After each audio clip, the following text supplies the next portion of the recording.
बऱ्याच वेळा पावभाजी केल्यानंतर 3 ते 4 ढोबळ्या मिरच्या तशाच शिल्लक राहतात. अशा वेळेस अशा ढोबळ्या मिरच्यांचे काय करायचं ते कळत नाही. अशा वेळेस तुम्ही ढोबळी मिरची व टोमॅटोची अशी भाजी बनवू शकता. ही ढोबळी मिरचीची भाजी अगदी कमी वेळात व कमी साहित्यात बनवून तयार होते. ती कशी बनवायची ते पाहूयात. ढोबळी मिरचीची ही भाजी करण्यासाठी मी येथे 4 ढोबळ्या मिरच्या व 1 टोमॅटो चौकोनी आकारामध्ये चिरून घेतले आहे. तसेच 1 कांदा बारीक चिरून घेतला आहे. 2 कवळ्या मिरच्या बारीक गोल चिरून घेतल्या आहेत. 7-8 लसणाच्या पाकळ्या व अर्धा इंच आले खिसून घेतले आहे व थोडीशी कोथिंबीर बारीक चिरून घेतली आहे. आता मी एका प्लेटमध्ये अर्धा टीस्पून लाल तिखट, अर्धा टीस्पून धने पावडर, पाव टीस्पून गरम मसाला काढून घेतला आहे. अशा प्रकारे सर्व कोरडे मसाले मी एका प्लेटमध्ये काढून घेतले आहे. आता एका कढईमध्ये 2 टेबलस्पून तेल टाकून घेऊ. ते गरम झाल्यानंतर अर्धा टीस्पून जिरे तडतडल्यानंतर यामध्ये बारीक चिरून घेतलेला सर्व कांदा टाकून घेऊ. आता हा कांदा तेलामध्ये थोडा वेळ परतून घेऊ.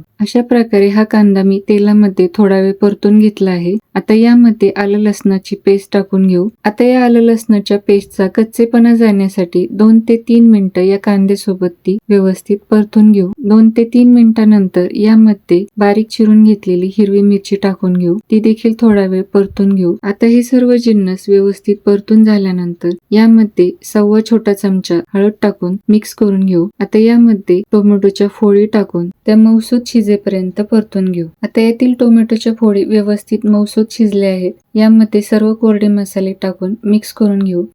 आता हे सर्व कोरडे मसाले व्यवस्थित परतून झाल्यानंतर यामध्ये सर्व चिरून घेतलेली ढोबळी मिरची, चवीनुसार मीठ टाकून ही भाजी एकदा व्यवस्थित हलवून घेऊ. आता यानंतर या भाजीवरती झाकण ठेवून 7 ते 8 मिनिटं ही भाजी व्यवस्थित शिजवून घ्यायची आहे. 7 ते 8 मिनिटं या भाजीवरती झाकण जरी ठेवले असले तरी मध्ये एकदा या भाजीवरील झाकण काढून ही भाजी अशा प्रकारे हलवून घ्यायची आहे. आता या भाजीमधील कोरडे मसाले जळू नयेत यासाठी अशा प्रकारे 1 ते 2 चमचे पाणी यामध्ये शिंपडून घ्यायचे आहे. आणि अशा प्रकारे ही भाजी व्यवस्थित हलवून झाल्यानंतर यावरती पुन्हा झाकण ठेवून ही भाजी व्यवस्थित शिजवून घ्यायची आहे.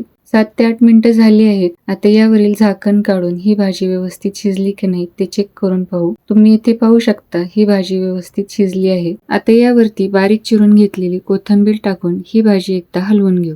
अशा प्रकारे ढोबळी मिरची टोमॅटोची स्वादिष्ट अशी भाजी बनवून तयार आहे. ही भाजी तुम्ही डब्याला देखील बनवून नेऊ शकता. ही भाजी तुम्ही चपाती, भाकरी तसेच वरण भातासोबत देखील खाऊ शकता. एकदम मस्त लागते. एकदा नक्की बनवून पहा. हा व्हिडिओ जर तुम्हाला आवडला असेल तर व्हिडिओला लाईक व चॅनलला सबस्क्राईब नक्की करा.